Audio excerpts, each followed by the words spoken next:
আজকের ক্লাসের এই ক্লাস নোটটা কিভাবে পাওয়া যাবে এবং কাদের এই ক্লাস নোটটা হেল্পফুল হবে সেই কথাটা একটু পরে জানাচ্ছি। তার আগে আমরা মূল ক্লাসে চলে যাই। প্রথম প্রশ্ন হচ্ছে, ভারতে প্রথম কোন ইউরোপীয় বাণিজ্যিক শক্তি আসে? চারটি অপশন, এর সঠিক উত্তর কি হবে? তো এর সঠিক উত্তর হবে option C, Portuguese. 1498 Vasco da Gama ভারতে আসে, কালিকট বন্দরে পৌঁছায়। পরবর্তীতে যদি আমরা দেখি সেটা হচ্ছে ডাচরা 1602 ভারতে ডাচ ইস্ট ইন্ডিয়া কোম্পানি গঠন করে, আর 1605 তারা মাদ্রাজে মছলিপট্টনমে প্রথম কারখানা গড়ে তোলে। এই আশেপাশের যদি আমরা ইংরেজদের কিছু ইভেন্ট দেখি সেটা হচ্ছে 1608 ইংরেজদের প্রথম ইংরেজ জাহাজ সোয়ালি বন্দরে পৌঁছায়। 1664 ফরাসিরা কোম্পানি গঠন করে, আর 1668 সুরাটে প্রথম তাদের বাণিজ্য কেন্দ্র স্থাপন করে। পরবর্তী যে প্রশ্ন সেটা হচ্ছে, ভারতে প্রথম ইউরোপীয় দুর্গ কে নির্মাণ করে? চারটি অপশন, এর সঠিক উত্তর কি? এর সঠিক উত্তর অবশ্যই পর্তুগিজ হবে। তো এরপর আমরা যে বিষয়টা জানবো সেটা হচ্ছে, পর্তুগিজরা 1503 সালে কোচিতে ভারতে প্রথম ইউরোপীয় দুর্গ, যার নাম হচ্ছে ম্যানুয়াল দুর্গ, সেটা নির্মাণ করে। ডাচদের বিষয় যদি আমরা দেখি, ডাচরা 1613 পুলিকটে ফোর্ট গ্ল্যাডেরিয়া নামে একটি দুর্গ নির্মাণ করে। ইংরেজদের ক্ষেত্রে যদি আমরা দেখি, ইংরেজরা হচ্ছে 1640 তারা যখন মাদ্রাজের পত্তন করে, তারপরে ফোর্ট সেন্ট জর্জ নামে একটি দুর্গ নির্মাণ করে সেখানে। আর যদি আমরা ফরাসিদের বিষয়ে দেখি, তো ফরাসিরা হচ্ছে চন্দননগরে 1692 সালে ফোর্ট অরলিয়ান্স দুর্গ নির্মাণ করে। পরবর্তী যে প্রশ্ন সেটা হচ্ছে, ব্লু ওয়াটার পলিসি কার সঙ্গে সম্পর্কিত? চারটি অপশন, এর সঠিক উত্তর হবে অপশন বি, আলমেইদা। এরপর আমরা যে বিষয়টা জানবো সেটা হচ্ছে, ফ্রান্সিসকো ডি আলমেইদা ভারতের প্রথম পর্তুগিজ ভাইসরয়, যার টাইম পিরিয়ড ছিল 1505 থেকে 1500। তিনি ভারত মহাসাগরে পর্তুগিজ প্রাধান্য বজায় রাখতে কি করেন? এই ব্লু ওয়াটার পলিসি প্রবর্তন করেন। আরেকটি বিষয় সেটা হচ্ছে, আমরা পাবো যে আলফেন্সো ডি আলবুকার্ক, তিনি পর্তুগিজ সাম্রাজ্যের প্রতিষ্ঠাতা। তিনি আবার কার্চ যে সিস্টেম, সেই সিস্টেম প্রবর্তন করেন। তো পরবর্তী কোশ্চেন আমরা যাব, সেটা হচ্ছে গোয়া কে পর্তুগিজদের দখলে আনেন? সঠিক উত্তর হবে অপশন বি, আলবুকার্ক। আলবুকার্ক 1510 সালে বিজাপুরের সুলতান ইউসুফ আদিল শাহের কাছ থেকে গোয়া কি করে? দখল করে। এখানে আরেকটি বিষয় আমরা জানবো সেটা হচ্ছে আলমেইদার বিষয়ে। তার টাইম পিরিয়ড আগেই বললাম, সেটা হচ্ছে 1505 থেকে 1500। পরবর্তী যে প্রশ্ন সেটা হচ্ছে, ইংলিশ ইস্ট ইন্ডিয়া কোম্পানি কবে প্রতিষ্ঠিত হয়? চারটি এখানে অপশন, এর সঠিক উত্তরটা কি? এর সঠিক উত্তর হবে অপশন বি, 1600 সালে। এবার আমরা দেখব গুরুত্বপূর্ণ বিষয়, সেটা হচ্ছে 31শে ডিসেম্বর 1600 সালে রানী প্রথম এলিজাবেথ 15 বছরের জন্য প্রাচ্যে বাণিজ্যের রাজকীয় যে সনদ সেটা প্রদান করে ইস্ট ইন্ডিয়া কোম্পানিকে। 1498 ভাস্কো ডা গামার ভারত আগমন, আর 1612 যে সালটা দেখছি সেটা হচ্ছে battle of Troy.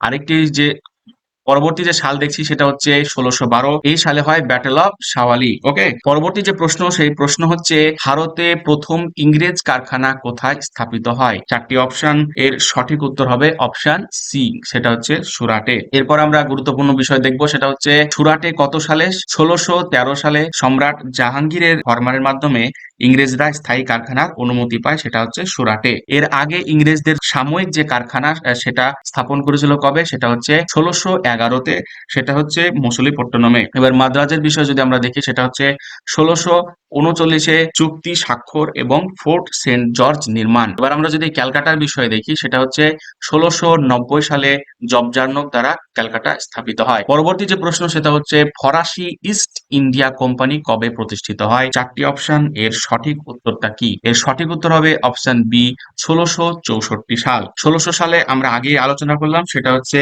East India company গঠিত হয়, আর 1700 সালে হচ্ছে পন্ডিচেরির ফরাসি কেন্দ্র সুদৃঢ় করতে শুরু করে, আর 1757-তে আমরা জানি পলাশী যুদ্ধ। পরবর্তী যে প্রশ্ন সেটা হচ্ছে, কার্নেটিক যুদ্ধের প্রধান প্রতিদ্বন্দ্বী কারা ছিল? চারটি অপশন, এর সঠিক উত্তর হবে অপশন বি, ইংরেজ ও ফরাসি। ফার্স্ট কার্নেটিক ওয়ার সেটা কবে হয়? সেটা হয় 1746 থেকে 1748 পর্যন্ত, এই টাইম পিরিয়ডের মধ্যে। দ্বিতীয় কার্নেটিক ওয়ার যদি আমরা দেখি সেক্ষেত্রে পাবো যে 1749 থেকে 1754-র মধ্যে এই যে কার্নেটিক ওয়ার হয় সেখানে। তৃতীয় যে কার্নেটিক ওয়ার সেটা কবে হয়? সেটা হচ্ছে 1756 থেকে 1763। পরবর্তী যে প্রশ্ন সেটা হচ্ছে, বোম্বে ইংরেজদের হাতে কিভাবে আসে? চারটি অপশন, এর সঠিক উত্তর হবে অপশন সি, পর্তুগিজদের থেকে বিবাহ সূত্রে। এবার আমরা একটা ক্রোনোলজি ওয়াইজ একটি বিষয় দেখব, সেটা হচ্ছে ১৬৬১ সালে ইংরেজ রাজা দ্বিতীয় চার্লস পর্তুগালের রাজকন্যা ক্যাথরিন অব ব্রাগাঞ্জাকে বিয়ে করলে পর্তুগিজরা বোম্বে অ্যাজ এ যৌতুক হিসাবে তাদেরকে দেয়। পরবর্তীতে কি হয়, আবার বোম্বেকে ১৬৬৮-তে রাজা চার্লস বার্ষিক ১০ পাউন্ড ভাড়ায় বোম্বে শহরকে ইস্ট ইন্ডিয়া কোম্পানি হাতে দেয়। পরবর্তী যে প্রশ্ন সেটা হচ্ছে মাদ্রাজ শহর কে প্রতিষ্ঠা করে? চারটি অপশন, এর সঠিক উত্তর হবে অপশন বি, ফ্রান্সিস ডে। এবার আমরা দেখব গুরুত্বপূর্ণ একটি সাল, সেটা হচ্ছে ১৬৩৯-এর এই গুরুত্বপূর্ণ সাল। এই সালে চন্দ্রগিরি রাজার কাছ থেকে মাদ্রাজ পত্তনম ইজারা নেন এবং মাদ্রাজ শহরের ভিত্তি স্থাপন করেন ফ্রান্সিস ডে। পরবর্তী যে প্রশ্ন সেটা হচ্ছে ফোর্ট সেন্ট জর্জ কোথায় অবস্থিত? চারটি অপশন, এর সঠিক উত্তর হবে অপশন বি, মাদ্রাজ। এরপর যে বিষয়টা জানবো সেটা হচ্ছে ১৬৪০ সালে ইংরেজদের প্রথম যে দুর্গ ফোর্ট সেন্ট জর্জ সেটা হচ্ছে মাদ্রাজে নির্মিত হয়। ক্যালকাটায় কি হয়? ক্যালকাটাতে হয় ফোর্ট উইলিয়াম এই দুর্গ।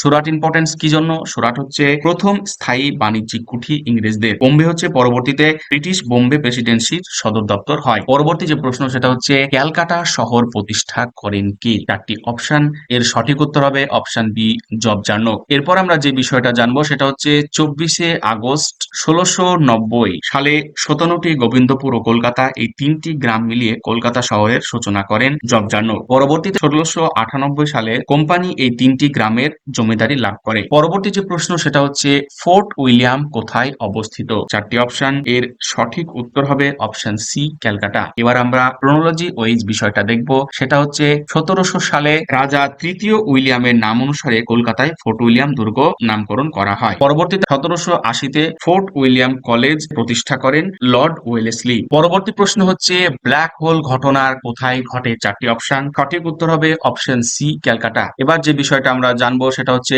২০ জুন ১৭৫৬ সিরাজদৌল্লা কলকাতা জয় করার পর ফোর্ট উইলিয়াম দুর্গে এই ঘটনা ঘটে বলে জেড হোলওয়েল দাবি করেন। এই ব্ল্যাক হোল বা অন্ধকূপ হত্যার বিষয়টা, এই বিষয়টা নিয়ে মতবিরোধ কিন্তু আছে।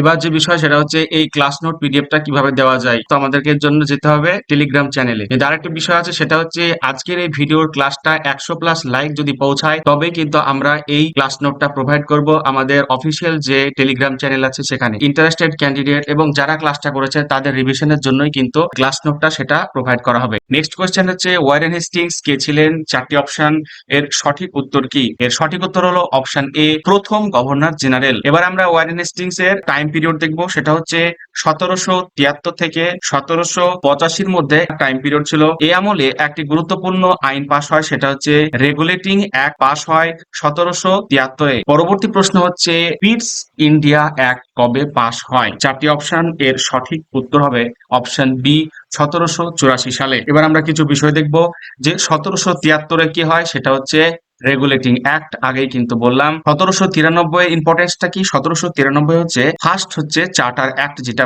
হয়, আর আরেকটি ইম্পর্টেন্স আছে সেটা হচ্ছে পার্মানেন্ট সেটেলমেন্ট, যে চিরস্থায়ী বন্দোবস্ত কিন্তু এই ১৭৯৩ সাল। আবার ১৮১৩ সালের ইম্পর্টেন্সটা কি? সেটা হচ্ছে চার্টার অ্যাক্ট, যেটা হচ্ছে কোম্পানির বাণিজ্যের একচেটিয়া অধিকার বিলোপ করা হয় এই আইনের মাধ্যমে। পরবর্তী যে প্রশ্ন সেটা হচ্ছে সাবসিডিয়ারি অ্যালায়েন্স মানে অধীনতামূলক মিত্রতা নীতি কে প্রবর্তন করেন? চারটি অপশন, এর সঠিক উত্তর হবে অপশন সি, ওয়েলেসলি। এবার আমরা যে বিষয়গুলো জানবো, লর্ড ওয়েলেসলি কত সালে? সেটা হচ্ছে ১৭৯৮ সালে এই অধীনতামূলক মিত্রতা নীতি প্রচলন করেন এবং এর প্রথম যে স্বাক্ষর করে সেটা হচ্ছে হায়দ্রাবাদের নিজাম, সেটা হচ্ছে ১৭৯৮ সালে। এবার আমরা আর কিছু বিষয় জানবো, সেটা হচ্ছে এবার আমরা দেখবো যে ওয়ারেন হেস্টিংস তিনি কি প্রবর্তন করেন? তিনি প্রবর্তন করেন রিং অফ ফেন্স যে পলিসি, সেই পলিসি। ক্লাইভ কি করে? ক্লাইভ হচ্ছে বাংলায় ডুয়াল গভর্নমেন্ট, যেটা সেই ডুয়াল গভর্নমেন্টকে প্রচলন করেন। পরবর্তী প্রশ্ন হচ্ছে পার্মানেন্ট সেটেলমেন্ট কবে চালু হয়? চারটি অপশন, এর সঠিক উত্তর হবে অপশন বি, ১৭৯৩। তো ১৭৯৩ কর্নওয়ালিস তিনটি জায়গায় এই সেটেলমেন্ট ব্যবস্থাটা চালু করেন। সেই তিনটি জায়গা হচ্ছে বাংলা, বিহার আর ওড়িশা, এই তিন জায়গায় পার্মানেন্ট সেটেলমেন্ট চালু করেন। এবার আমরা যদি দেখি অন্য ডেট গুলো, সেটা হচ্ছে ১৭৬৫-তে কি হয়? ১৭৬৫-তে হয় দেওয়ানি লাভ। ১৮১৩ আর ১৮৩৩ এই দুটোই কিন্তু সনদ আইন। পরবর্তী যে প্রশ্ন সেটা হচ্ছে রায়তওয়ারি সিস্টেম কার সাথে সম্পর্কিত? চারটি অপশন, এর সঠিক উত্তর হবে অপশন সি টমাস মুনরো। এবার আমাদেরকে দেখতে হবে যে এই রায়তওয়ারি সিস্টেমটা কোথায় চালু হয়। টমাস মুনরো এবং আলেকজান্ডার রিড 1820-তে এই রায়তওয়ারি ব্যবস্থা দুই জায়গায় চালু করে। এক নম্বর হচ্ছে মাদ্রাজ আর একটা হচ্ছে বোম্বে। এই দুই জায়গায় এই রায়তওয়ারি ব্যবস্থা প্রবর্তন করেন।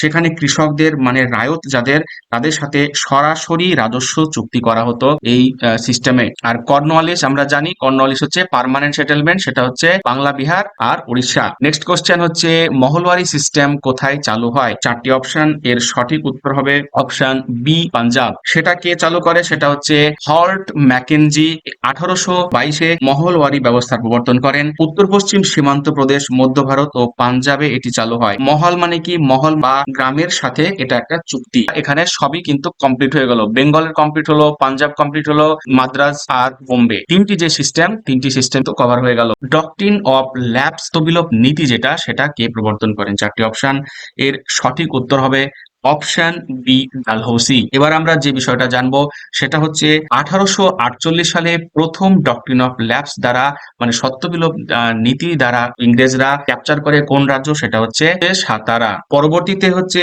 1849-এ আরেক রাজ্য, সেটা হচ্ছে সম্বলপুর। 1853-তে হচ্ছে ঝাঁসি আর 1854-তে কি নাগপুর। পরবর্তী প্রশ্ন হচ্ছে ব্যাটল অফ সওয়ালি যেটা 1612 কোন শক্তির মধ্যে সংগঠিত হয়। এর সঠিক উত্তর হবে ইংরেজ ও পর্তুগিজ। 1612 সালে ক্যাপ্টেন থমাস বেস্টের নেতৃত্বে ইংরেজ বাহিনী পর্তুগিজদের পরাজিত করে সুরাটে বাণিজ্যের সুযোগ সুগম করে। এটাই হচ্ছে ব্যাটেল অফ সওয়ালি যেটা 1612 সালে হয়। পরবর্তী যে প্রশ্ন সেটা হচ্ছে কার্চ সিস্টেম কোন ইউরোপীয় শক্তির সাথে যুক্ত। চারটি অপশন, এর সঠিক উত্তর হবে অপশন সি পর্তুগিজ। এবার হচ্ছে কার্চ সিস্টেম সেটা কি, সেটা হচ্ছে ভারত মহাসাগরে চলাচলের জন্য পর্তুগিজদের দেওয়া এক প্রকার কি পারমিট বা ছাড়পত্র। সেই ছাড়পত্র ছাড়া জাহাজে হামলা ও বাজেয়াপ্ত করা হতো। পরবর্তী যে প্রশ্ন সেটা হচ্ছে ডাচদের প্রধান বাণিজ্য কেন্দ্র পুলিকট কোথায় অবস্থিত। চারটি অপশন, এর সঠিক উত্তর হবে অপশন বি করমন্ডল কোস্ট। এবার যে বিষয়টা জানবো সেটা হচ্ছে পুলিকটে 1610 থেকে 1690 পর্যন্ত করমন্ডল উপকূলে অবস্থিত পুলিকটে দীর্ঘ ওলন্দাজ বা ডাচদের প্রধান ঘাঁটি ছিল। পরবর্তী প্রশ্ন সেটা হচ্ছে ফোর্ট গেলরিয়া কোন ইউরোপীয় শক্তির সাথে যুক্ত। চারটি অপশন, এর সঠিক উত্তর হবে অপশন সি ডাচ। 1613 সালে ডাচরা পুলিকটে ফোর্ট গেলরিয়া যে দুর্গ সেটা নির্মাণ করে। ফোর্ট সেন্ট জর্জ সেটা হচ্ছে ইংরেজরা মাদ্রাজে তৈরি করে। ফোর্ট উইলিয়াম ইংরেজরা কলকাতায় তৈরি করে। আর ফরাসিরা তৈরি করে ফোর্ট লুইস যেটা হচ্ছে পন্ডিচেরিতে অবস্থিত। পরবর্তী প্রশ্ন হচ্ছে ব্যাটেল অফ মন্দিওয়া যেটা 1760-এ কার নয়, সেটা হচ্ছে কাদের মধ্যে হয়। তো চারটি অপশন, এর সঠিক উত্তর হবে ইংরেজ ও ফরাসি। এবার আমরা গুরুত্বপূর্ণ সাল দেখব সেটা হচ্ছে 20 জানুয়ারি 1760-এ বন্দিবাসের যুদ্ধে ব্রিটিশ সেনাপতি স্যার আয়ারকুট ফরাসি সেনাপতি কাউন্ট ডি লালিকে পরাজিত করে। এর মাধ্যমে ভারতে ফরাসিদের রাজনৈতিক আধিপত্য শেষ হয়। পরবর্তী প্রশ্ন সেটা হচ্ছে ড্রেন অফ ওয়েল তত্ত্ব প্রথম কে ব্যাখ্যা করেন। চারটি অপশন, এর সঠিক উত্তর হবে অপশন বি দাদাভাই নওরোজি। এবার আমরা যে বিষয়টা দেখবো সেটা হচ্ছে 1867 সালে poverty and un-British rule in India গ্রন্থে এই তত্ত্বটি তিনি তুলে ধরেন। আরশি দত্ত একটা গুরুত্বপূর্ণ বই, সেটা হচ্ছে ইকোনমিক হিস্ট্রি অফ ইন্ডিয়া, তিনি রচনা করেন। পরবর্তী যে প্রশ্ন সেটা হচ্ছে জুডিশিয়াল প্ল্যান অফ 1772 কে প্রবর্তন করেন। এর সঠিক উত্তর হবে অপশন বি হেস্টিংস। এবার একটা বিষয় সেটা হচ্ছে 1772 সাল প্রতিটি জেলায় একটি করে দেওয়ানি মানে হচ্ছে সিভিল আর একটা হচ্ছে ফৌজিদারি মানে হচ্ছে ক্রিমিনাল আদালত স্থাপন করে বিচার ব্যবস্থার সূচনা করা হয়। পরবর্তী প্রশ্ন হচ্ছে ওস্টেন্ড কোম্পানি কোন দেশের সাথে সম্পর্কিত। এর সঠিক উত্তর হবে অপশন সি অস্ট্রিয়া। 1722-এ অস্ট্রিয়া নেদারল্যান্ডস বর্তমানে বেলজিয়াম ব্যবসায়ীরা ভারতের সাথে বাণিজ্যের জন্য অস্ট্রেন্ড কোম্পানি প্রতিষ্ঠা করেছিলেন। পরবর্তী যে প্রশ্ন আমরা যাব সেটা হচ্ছে ব্যাটেল অফ চিনসুরা যেটা 1759 তাদের মধ্যে সংগঠিত হয়। চারটি অপশন, এর সঠিক উত্তর হবে অপশন এ ইংরেজ ও ডাচের মধ্যে হয়। পরবর্তী প্রশ্ন হচ্ছে ট্রিটি অফ প্যারিস যেটা 1763 কোন যুদ্ধের সমাপ্তি ঘটায়। চারটি অপশন, এর সঠিক উত্তর হবে option C third Carnatic war. আমরা আগে দেখেছি যে তিনটি কার্নেটিক ওয়ারের টাইম পিরিয়ড, তাই এখানে আবার রিপিট করছি না। তো পরবর্তী যে প্রশ্ন সেটা হচ্ছে অ্যাডমিরাল ওয়াটসন কোন ঘটনার সাথে যুক্ত। চারটি অপশন, এর সঠিক উত্তর হবে অপশন সি ক্যালকাটা পুনর্দখল। জানুয়ারি 1757 সিরাজদৌলার কাছ থেকে অ্যাডমিরাল ওয়াটসন এবং রবার্ট ক্লাইভ যৌথ অভিযানের মাধ্যমে কলকাতা পুনর্দখল করেন। পরবর্তীতে কি হয়, 9 ফেব্রুয়ারি 1757 আলীনগরের সন্ধি স্বাক্ষরিত হয়? পরবর্তী প্রশ্ন হচ্ছে পোর্ট সেন্ট ডেভিড কোথায় অবস্থিত? চারটি অপশন, এর সঠিক উত্তর হবে option C Madras. Fort Saint David তামিলনাড়ুর কোন্ডালুরে, যেটা মাদ্রাজ প্রেসিডেন্সির অংশ ছিল। 1690 সালে কোম্পানি কি করে? ক্রয় করে। পরবর্তী যে প্রশ্ন সেটা হচ্ছে ট্রায়াল অফ ওয়ারেন হেস্টিংস কোথায় অনুষ্ঠিত হয়? চারটি অপশন, এর সঠিক উত্তর হবে অপশন বি ইংল্যান্ড। 1788 থেকে 1795 ভারতের শাসনতান্ত্রিক অনিয়ম ও দুর্নীতির অভিযোগে এডমন্ড বার্কের উদ্যোগে ইংল্যান্ডের হাউস অফ লর্ডসে ওয়ারেন হেস্টিংস এর বিরুদ্ধে কি হয়? ইমপিচমেন্ট প্রক্রিয়া পরিচালিত হয়। পরবর্তী প্রশ্ন হচ্ছে কালেক্টর পদ প্রথম চালু করেন কে? এর সঠিক উত্তর হবে option B Hastings. Warren Hastings 1772 এই সালে প্রতিটি জেলায় রাজস্ব আদায় ও প্রশাসনিক তদারকির জন্য ডিস্ট্রিক্ট কালেক্টর পদ সৃষ্টি করে। পরবর্তী প্রশ্ন যে চার্টার অ্যাক্ট 1813 এর প্রধান বৈশিষ্ট্য কি? চারটি অপশন, এর সঠিক উত্তর হবে অপশন বি ট্রেড মনোপলি। 1813 এই চার্টার অ্যাক্টে ভারতের কোম্পানির বাণিজ্যিক একচেটিয়া অধিকার রোধ করা হয়। শুধুমাত্র চা এবং চীনের সাথে বাণিজ্যে অধিকার বজায় থাকে। এই সালে আবার আরেকটি ঘটনাও ঘটে, সেটা হচ্ছে ভারতীয় শিক্ষায় প্রতি বছর 1 লক্ষ টাকা বরাদ্দের কথাও বলা হয়েছে। পরবর্তী প্রশ্ন হচ্ছে ব্যাটেল অফ আদিয়ার, যেটা 1746 কাদের মধ্যে সংঘটিত হয়? চারটি অপশন, এর সঠিক উত্তর হবে অপশন বি ফরাসি ও নবাব আনারউদ্দিন। প্রথম কর্ণাটকের যুদ্ধের সময় ফরাসি সেনাপতি প্যারাডাইসের ছোট বাহিনী কর্ণাটকের নবাব আনারউদ্দিনের বিশাল বাহিনীকে পরাজিত করে ইউরোপীয় সামরিক যে শ্রেষ্ঠত্ব প্রমাণ করে। ইউরোপীয়দের মধ্যে অনেক কনফিডেন্স বিল্ড হয় এই যুদ্ধের পরেই। পরবর্তী প্রশ্ন হচ্ছে ট্রিটি অফ পন্ডিচেরি কার সাথে যুক্ত? যেটা 1754। চারটি অপশন, এর সঠিক উত্তর হবে অপশন বি ডুপ্লে। এবার আমরা যে বিষয়টা দেখবো সেটা হচ্ছে 1754-তে দ্বিতীয় কর্ণাটকের যুদ্ধের পর ফরাসি সরকার ডুপ্লেকে ফ্রান্সে ফেরত পাঠায় এবং গোধেও পন্ডিচেরির এই সন্ধিতে স্বাক্ষর করেন। পরবর্তী প্রশ্ন সেটা হচ্ছে নবাব অফ কার্নেটিক পদে ডুপ্লে কাকে সমর্থন করেন? চারটি অপশন, এর সঠিক উত্তর হবে অপশন এ চান্দা সাহেব। দ্বিতীয় কর্ণাটকের যুদ্ধ যে টাইম পিরিয়ড সেটা যদি আমরা দেখি সেখানে পাবো 1749 থেকে 1754। এখানে একটি গুরুত্বপূর্ণ বিষয় সেটা হচ্ছে ফ্রেঞ্চদের একটি জোট, সেই জোটের মধ্যে কে ছিল? সেটা হচ্ছে চান্দা সাহেব আর হচ্ছে মুজাফফর জং। আর একটি হচ্ছে এখানে ইংরেজদের যে জোট ছিল, সেই জোটের মধ্যে আমরা যদি দেখি সেক্ষেত্রে দেখতে পাবো আনারউদ্দিন আর হচ্ছে নাসির জং। এই হচ্ছে বিষয়। পরবর্তী যে প্রশ্ন সেটা হচ্ছে রেসিডেন্সি সিস্টেম কোন সময়ে গড়ে ওঠে? চারটি অপশন, এর সঠিক উত্তর হবে অপশন সি ওয়েলেসলি। ক্লাসটা ভালো লাগলে অবশ্যই লাইক করুন, আর কোনো মন্তব্য থাকলে কমেন্টে জানান, এবং আপনার যদি মনে হয় এই ভিডিও কারো প্রয়োজন লাগবে তাকে নির্দ্বিধায় শেয়ার করতে পারেন।